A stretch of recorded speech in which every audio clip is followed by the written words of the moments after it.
What's going on, guys? It's Waithe here, and in today's video we are currently sat in the van. This is the camper van lifestyle for you. This is just the sofa area where I just relax, have a little chill. Do you know what I mean? This is a prime spot. Right now we're looking at the views, if you can see that. There we go. Look at that, just a couple of bushes, and then you turn the camera around and Adam's just here. So it's been a while since I've just sat down and made a video. It's just, life's happening and life just happens. Do you know what I'm saying? One of those wise statements. But I've just thought, let me sit down and say some things for the camera. It's really nice just sitting down and talking to you guys. So I hope you're all doing well. I hope you're all having a good 2023 so far. We are 6 months into the year so far. This month has gone quite quickly. So now we're in July. And I thought I'd touch on a topic that I've briefly spoken about before, but it's time to kind of dive into it now that I'm at the 6-month mark. So July marks the 6-month mark of 6 months no alcohol. And I've done a year before, if you didn't know already, but 6 months has been this year's challenge. And this time round, I have new pointers, new things that I've learned. And halfway through the year, I feel like I've got some good momentum and some things to hopefully help some people out. I've been having some conversations with some people on my Instagram, and a couple of friends have actually stopped drinking. Some people have actually mentioned that their family have stopped drinking and they've seen some great results. So I thought, why not speak about the process of, what it's been like quitting alcohol this year and what I've actually kind of learned. Because I feel like there are obvious things that happen when you quit alcohol. You feel more energy, you don't have hangovers.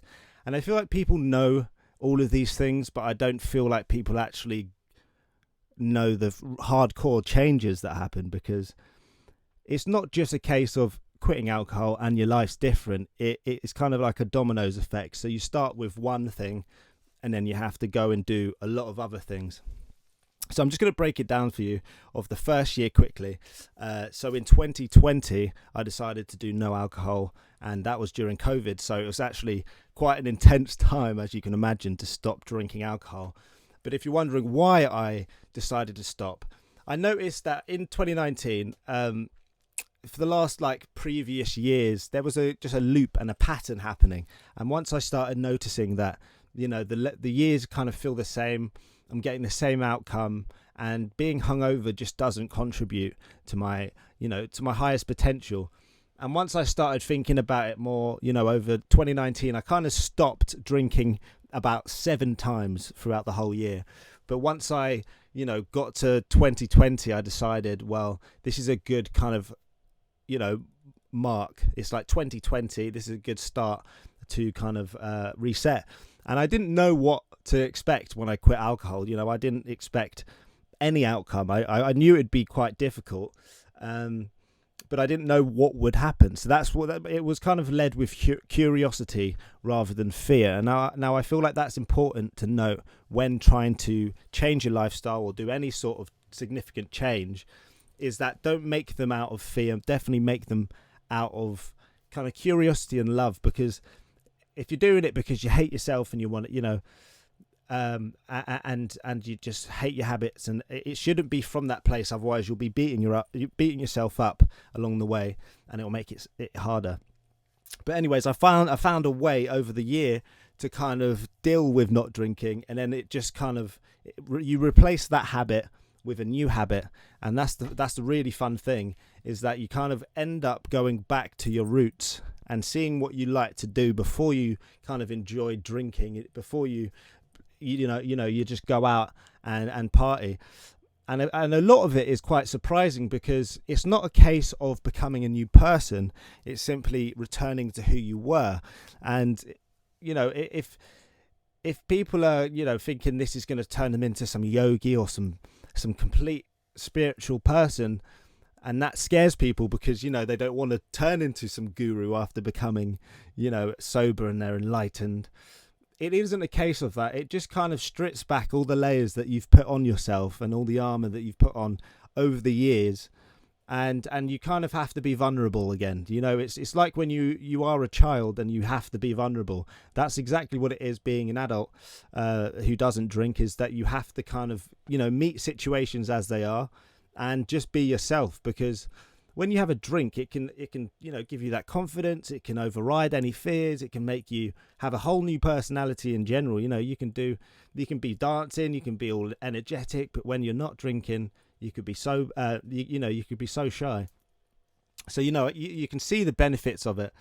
But what happens is, I think we've all kind of become used to not going through life as it should be, so it's kind of taking a shortcut. So when we turn, we all in the UK kind of drink early, so it's 16, 17, 18, and instead of actually learning life and going through life sober and actually handling the situations that occur, we kind of have a pint here and there, have a shot here and there, and we kind of turn to alcohol like our medicine. So we don't really actually tackle any of these situations. And that's why when people tend to quit drinking, they're suddenly hit with a load of different scenarios that they can't really handle yet, because it's just new to the sober mind. It's like a child learning something new. It's like, whoa, I would normally be doing this but having a drink. Do you know what I mean? I'd normally not feel all these emotions and this real feeling. So it's quite common to suppress and depress these feelings instead of meeting them. And that is exactly what happened. So throughout the year, obviously, if I met a situation where normally I'd be had a couple drinks for, you just have to ride it out and just and enjoy the present moment, not wish it to be a different way. And to make it easier when you're going on these sober journeys, you should always kind of have it with the mindset of you're interested in the day. You want to you're curious about what the potential could be without drinking, not that this would be better if I was drunk. Because if you actually deep that sentence, if you're actually deep in what you're saying and doing, you're like, oh wow, I actually just really needed drinks to do everything, to socialize, to go on new dates, to meet new people, to see friends and celebrate. So it's like you start realizing, wow, okay, so I clearly was using all these things to help me, which is totally fine. But once it gets to a point where you're reliant on them, then it's an issue. So once you realize that, you can then be like, well, the new task, and I'm going to set myself a new task, is that I want to try and tackle things sober. And you start leveling up, you start kind of realizing your potential. And you also realize that it's not as hard as your mind makes it out to be. Once you go to the wedding sober, once you go to the party sober, once you see a friend sober, once you go on date sober, you realize they're actually more entertaining than you make yourself out to be. Do you know what I'm saying? So that's one of the interesting things. But the year, I did a year off, and then I kind of, after doing the year, I did a year and 4 months, and then I kind of went back and just had a pint and kind of weaned back into, seeing if I could have alcohol back in my life. And it was an interesting thing, because my relationship with alcohol was completely different after the year off. It's like a reset. And my appeal, my taste for it, everything that I kind of like, the lifestyle that I had prior to it, everything was different, and it changed and it felt different. So I felt like I no longer was in a relationship with alcohol, if you can say it like that. It's like it was like we broke up, we had a year off. And then when we got back into, partnership, then it wasn't working out. And that's when it starts going, okay, so maybe I actually prefer being sober, because I feel like, you could quit alcohol and then try for as long as you want. Do you know what I mean? And forever you're thinking, but what am I like now after after all this time off?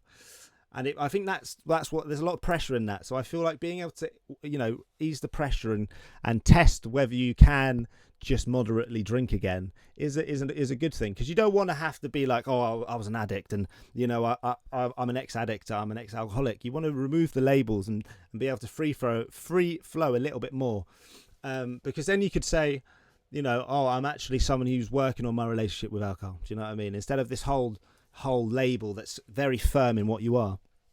So yeah, it was kind of interesting, and I was like, no, you know what? Towards the end of that whole full year, I had 2 years where it was just fine, but it doesn't get you as far as you want. Once you have that inkling of potential, when you have a year off alcohol, you're fully aware of your potential. You're aware of what not being hungover is like. You're aware of how you can actually have so much energy during the day, and you become aware of all of these things. And once your awareness increases, you can't really get rid of that. And once you know things, you can't unknow them. So it is really like you progress so far that you can't really undo that progress.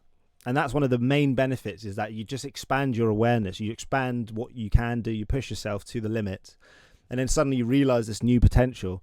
So when you do go back to those old patterns and old, familiar places, it doesn't feel the same. It's like, well, I don't really feel the same in these scenarios now. So that's where this now, 6 months into this year of being sober has been entirely different, because I'm not seeing it as some intense like task and where I'm like, oh, alcohol.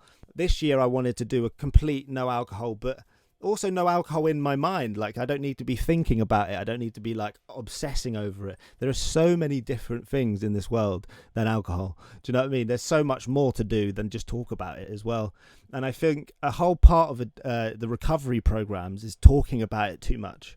And then it becomes an identity. And it's like, my identity now is an ex-alcoholic. But then you're around all of those people, and it kind of reaffirms the energy. You're all of the same type of person again, meeting up at the same place. It's like a pub without alcohol. Do you know what I mean?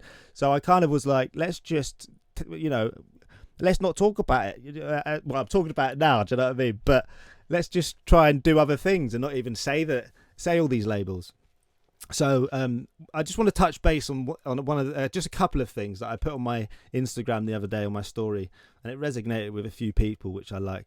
And it's that, the main things are peer pressure and anxiety when you're quitting alcohol, because a lot of personalities are formed, and friendships and romantic relationships are formed based off alcohol. You have that drink and you feel this way and you talk this way and you say these things, and that repeats each time you have the same drinks.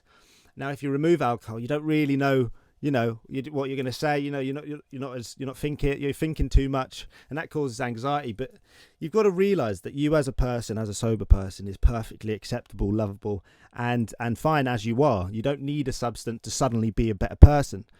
Now, when you stop drinking alcohol, you can imagine. But what happens when you go out and you want to hang out with friends, and there's drinking scenarios around you? You simply just don't, try not to focus on it. And then, if your environments are telling you, well, drink, well, come on, just drink, you're only young, just kind of change your, communicate with them, or change your environment slowly, because you don't want to be in places that make you feel bad for trying to love yourself more. Do you know what I mean? If they're encouraging hateful behavior towards yourself, then it's not really the environment that you should put yourself in. Now, a great way that I did kind of shift my mindset, and this is an exercise that you can use if you want, is imagine your inner child is right next to you. Now, this can, if you can use your imagination to literally picture your younger child next to you, or maybe find an older version, a photo of you when you're younger, so you can look at it and imagine this is the version of you that's inside you, and imagine it inside your belly or something like that. And everywhere you go, you're kind of looking after that version as well too. So say you're going out on a night out, you're not giving them a shot. Do you know what I mean? You're not giving them any substances. Do you know what I mean? You're not making them drink all of these pints down. So if you imagine that's you inside there, do you know what I mean? Then you start kind of being like, well, I'm not going to give myself that. I'm not going to go for that. I'm not going to do this because, I respect myself, my inner child, and I'm looking after myself and it. So you kind of bond this kind of spiritual relationship. And I know some people could be like, well, yeah, it doesn't exist, mate. You're an adult. Get over it. But fair enough. But it's kind of like a spiritual practice that you can do if you want to. You don't have to. That's the good thing about it. But that definitely helped me in scenarios where it kind of holds your innocence a little bit more. And if you're trying to wean out of lifestyles that have been chaotic and, hectic and not something that younger you would have necessarily been proud of, it's quite good to rebond that connection with your inner child and heal that connection. So there's not a disconnect. So then you can form those relationships that are authentic to you. And then you can also do the activities that you would have wanted to do. Now, an example of this working, if you're anxious in public scenarios, you just got to remember that most people aren't psychoanalyzing you, and they've really got their own worlds in their head going on. So once you realise that, you can then look after yourself, your inner child, and you can realise not everyone's judging you, and you can go to these environments and be proud of yourself. and test it out. And once you start feeling good about yourself because you're making healthy choices, you start kind of naturally gaining confidence, and your mindset will slowly change. Now, if you're watching this and listening to this and you're like, well, I hate my job, I hate my current situation, I hate me, I hate my life, I hate everything. Now, this is part of starting the process, and you can write comments and say, well, this isn't going to work, etc., but that's part of it. I want you to be triggered to the point that you want to feel change, and that's the whole point. You're not meant to be cuddled or comforted or really necessarily told the right things. You've got to be told the hard truths, and once you tell yourself that, if you tell yourself the hard truths, then you can start the real progress. Not wait for a therapist or a parent or someone else, do you know what I mean, to tell you off. You just got to start doing it yourself. Now, I know a lot of responsibility comes from being sober. Now, it's fun to be drunk and fun to be loose and fun to be, chaotic. But there is also a lot of real benefits that can happen from being sober. You can still give off those energies. Now, I feel like people have forgotten that they hold these sort of, energies in them without alcohol. So you can dance without alcohol. You can sing without alcohol. You can go chat to people without alcohol. You can waffle on if you want without alcohol. You can start doing all these things without alcohol. And once you do them, you realise you can. Do you know what I mean? When you're a kid and you're looking at a bike that you can't ride, you don't go, can't ride that. You give it a go. Then the next day, then the next day, then the next day. Then by the end of the month, you've literally ridden a bike and you're doing well. So that's the same with not drinking. You find different things to replace those urges. If on a Friday night you're like, oh, I want to go out, then maybe suggest you go out, but then go somewhere else. Maybe go bowling, do you know what I mean? Or go for a walk, or just stay in. A good point my friend made, and he's just quit alcohol as well, is that it's okay to learn to slow down and give yourself permission to slow down. And that's one of the main pointers that I'd give in 1 point advice, is that if you can really slow down and realize you don't need to go as fast as society makes you feel like you do, especially social media. You can slow down. You can have a day off, have 2 days off, have a week off, have a year off. We're not late, and you're not late to anything. Everyone's on their own timing, different paths. And if you feel like you're late, you're simply not. And it's just one of those things where it takes time, it takes progress, it takes one of those amazing journeys where you're like, oh gosh, this is raw and real. But quitting alcohol is one of the best things I've ever done, and the journey that it happens and it invokes within yourself, and the benefits others see, the others see the benefits as well. And that's what you should also think about, not just yourself, how you'd feel, how would other people like you if you changed into this sober person that's more present in relationships and able to show up and able to help and able to communicate without being drunk. So it's planting the seeds of those ideas in your head and those thoughts, and it's definitely worked for me. I mean, people who followed this channel can imagine, like 5 years ago I was caning back the alcohol, I was drinking lots, posting it online, going to the pub all the time. I mean, I wouldn't have believed that I could have done this stuff. But a year and 6 months, and I'm like, wow, I actually can. And that's one of the things. Just prove to yourself that you can do it, and you will. And that's the beautiful thing about life, is you're never late, so you can always start today. Do you know what I mean? Just start today. And if this has helped anyone kind of spur on or start the change, then let's go. Do you know what I mean? It's a real positive thing, and there are so many other things to do other than drink. And I'm an advocate right now. So if you can see the happiness in my face, then definitely I want the same in yours. So thank you all for watching. This is just a short touch base, and it's been quite a good kind of, it's good in-depth perspective on my quitting journey. And I'm definitely going to continue. There's lots in the work. If you go on my Instagram, got lots of new projects on there, lots of artworks. But I'll be talking more about these over the coming weeks. So I hope you all have a beautiful day, and good luck on your journeys. If you are going sober, let me know in below any stories or anything you need help with. I will try and reply to them in the comments below.